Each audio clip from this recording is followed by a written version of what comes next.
কি হলো? কিছু না খেয়ে ছাদে চলে এলেন? আমার খিদে নেই। শুনুন, ভালোই হয়েছে যে আপনি এখানে এসেছেন। আপনার সঙ্গে আমার জরুরি কথা আছে।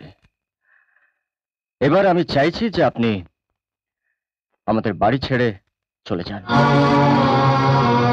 আমি চাই না যে আপনার জন্যে আমার আর শুভর বন্ধুত্বে দাগ লাগে। আপনার আর আমার লোক দেখানো সম্পর্ক হচ্ছে শুভর আর আমার বন্ধুত্বের সম্পর্ক অনেক অনেক বেশি উঁচুতে। কিন্তু যে সম্পর্কের সাথে আজ আমি জড়িয়ে গেছি, সেই সম্পর্ক তো সব রকম সম্পর্কের ঊর্ধ্বে।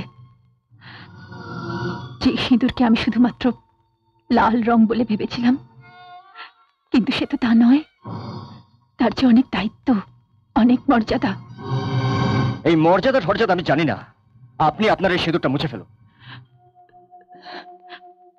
আমার স্মৃতিতে আজ শুধু আপনার দেওয়া সিঁদুরই নয়, আপনার মার দেওয়া সিঁদুরও রয়েছে।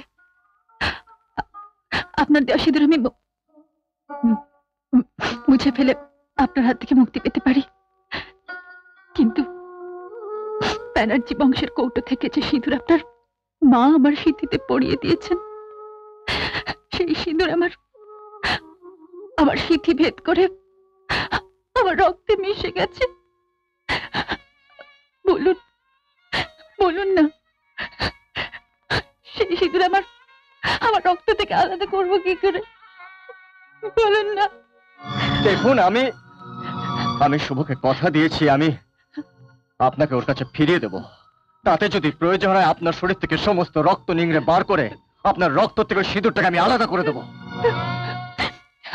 আপনি মেয়ে হলে বুঝতেন আমি কতটা অসহায়। আপনি কেন অবুঝের মতন কথা বলছেন?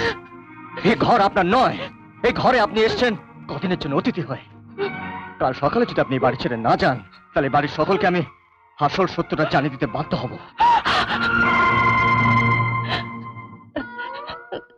দয়া করে আপনি এই কাজ করবেন না। আমি এ বাড়ি ছেড়ে চলে যাব। শুধু আপনার কাছে আমার একটাই অনুরোধ, যে ঠাম্মা, বাবা, মা কেউ যেন কোনোদিন জানতে না পারে যে শুধুমাত্র সিঁদুর নিয়ে খেলা করার জন্যই আমি এ বাড়িতে এসেছিলাম। ওনারা যদি কোনোদিন জানতে পারেন, তাহলে ওদের ঘৃণার দৃষ্টি আমায় শেষ করে দেবে। আমি আমি চলে যাব।